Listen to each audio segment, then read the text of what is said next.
Olá pessoal, e é dessa forma então que se faz para ativar a marca d'água nas fotos aqui no Samsung A72. Para fazer isso, vamos utilizar a câmera do dispositivo. E agora vamos então até o canto superior aqui à esquerda, clica nessa engrenagem, depois vamos aqui ó, em marca d'água, ok? Atualmente está desabilitado, você pode o habilitar, ok? E daí você pode colocar algumas informações, você pode colocar personalizado ou a data e hora, como já aparece aqui, ó, ok?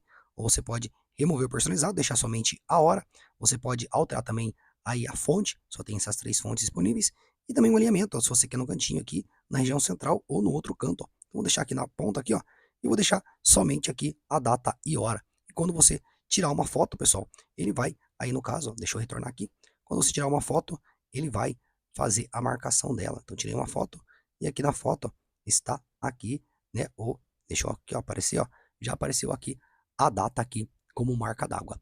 Bom, na tela final vai aparecer alguns vídeos, talvez possa lhe interessar. Espero também ter te ajudado de alguma forma e até a próxima. Tchau, tchau.